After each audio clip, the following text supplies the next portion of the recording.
ეს კადრები გიორგი დანელიას ქუჩაზეა გადაღებული, სადაც კლდის დიდი მასა დღის პირველ საათზე ჩამოიშალა და მძიმე ტექნიკა მოიყოლა. მძღოლის შემთხვევას სასწაულით გადაურჩა. ამ კლდის თავზე არსებული საცხოვრებელი სახლები ახლა ჩამონგრევის საფრთხის წინაშეა. ამიტომ მოსახლეობის ევაკუირება გახდა საჭირო. ადგილზე კლდის ჩამოშლა ამ დრომდე გრძელდება. აქ მშენებლობა კატეგორიულად აკრძალულია. ჩამოიშლება ფერდი.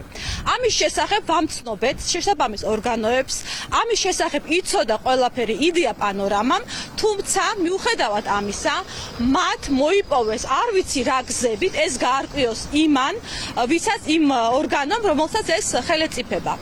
მოიპოვეს გეოლოგის დასკვნა, კერძო გეოლოგის დასკვნა და განახორციელეს აქ მშენებლობა წამოიწყეს კვლავ. შედამხედველობიდან იყვნენ მოსულები და უთხრეს მოუწოდეს მოსახლეობას, რომ აი კონკრეტულად ამ 2-3 სახლში არ უნდა შევიდნენ, ვინაიდან ლამის ძირი გამოთხრილი. მოყოლილია ტრაქტორი აბსოლუტურად მოყოლილია ამ ლოდების ქვეშ და ტრაქტორისტი ახალგაზრდა ადამიანი, რომელიც მუშაობდა, მან წამებში მოასწრო გადმოხტომა.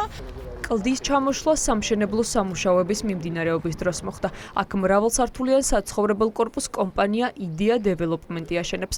მოსახლეობის მტკიცებით საცხოვრებელ სახლებს ძირი გამოუთხარეს. არადა არსებობს გარემოს ეროვნული სააგენტოს 2023 წლის დასკვნა, რომლის მიხედვითაც ირკვევა, რომ ამ ტერიტორიაზე მშენებლობების წარმოება დაუშვებელია და მეწყერული პროცესების განვითარებას გამოიწვევს.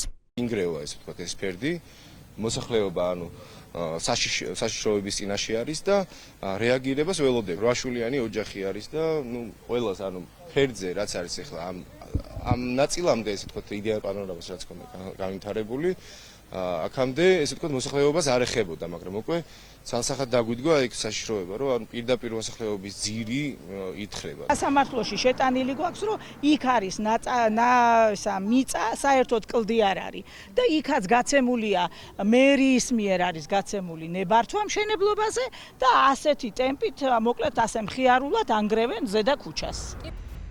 ვინ დგას ამ მშენებლობის უკან? დოკუმენტების მიხედვით ერთ-ერთი საბოლოო ბენეფიციარი და 50%-იანი წილის მფლობელი დავით ფოცხვერია. ფოცხვერია რუსეთში სამხედრო დაზვერვის უფროსის მოადგილის ვლადიმერ ალექსეევის შვილთანაა დაკავშირებული. 2025 წლის ზაფხულამდე ფოცხვერია რუსეთში კომპანია SDO Energos ფლობდა რუსი გენერლის შვილთან ერთად. ის ყულევის ტერმინალის მფლობელის ნათესავია. სარგებლობდნენ თუ არა მერიიდან მფარველობით. თავად კომპანიის წარმომადგენლები წესების დარღვევით სამუშაოებს უარყოფენ. სამუშაოები მიმდინარეობდა ყველანაირი ნორმების, სტანდარტების და მოთხოვნების დაცვით, რაც იყო გაცემული საწყის ეტაპზე გეოლოგების დასკვნების მიხედვით. კომპანია ყველაფერზე პასუხისმგებელია და პასუხისმგებლობას არ გაურბის. ყველანაირი დასკვნა, ყველანაირი დოკუმენტაცია იმის რა და როგორ უნდა ყოფილიყო გაკეთებული. მათაც ხონდათ ეს დოკუმენტები, რომელიც ამ რისკებს აიღო. მაშინ არ უნდა გაცემულიყო ნებართვა, ამაზე მე ვერ გაგცემ პასუხს.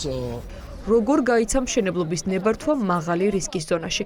ეს კითხვები აქვთ ოპოზიციაში. ისინი სისტემურ პრობლემაზე საუბრობენ და პასუხისმგებლობას თბილისის მერიას აკისრებენ. რა თქმა უნდა, მერია არის პირველი წყარო ყველანაირი კორუფციის, ყველანაირი ნეპოტიზმის ამ ქალაქში და დღეს პირადად უნდა აიღონ პასუხისმგებლობა იმაზე, რომ აი იმ სახლებში ხალხი რო შევა და დღეს ღამეს გაათენებს, როგორ გამოვად ხვალდრინეთ, იქნებიან კი ისინი ჯანმრთელები და საერთოდ ცოცხლები იქნებიან, მაგრამ უპასუხისმგებლოები არიან და ყველა მათგანი აი ესეთი მიღებული გადაწყვეტილებების გამო და ასეთი არაკანონიერი ნებართვების გამო არიან აუცილებლად სისხლის სამართლის პასუხისმგებაში მისასწრებად. თბილისის მერიას აქვს ქაოტური და კორუმპირებული ურბანული პოლიტიკა, რომელსაც ეწირებიან ადამიანები ხშირ შემთხვევაში. აქ მშენებლობის განხორციელება რა თქმა უნდა სარისკო იყო თავიდანვე. სწორედ აქაც ახლა ჩანს გულგრილობა და უყურადღებობა. თბილისის მერიამ მშენებელი კომპანია უსაფრთხოების ნორმების დარღვევისთვის 30,000 ლარით დააჯარიმა.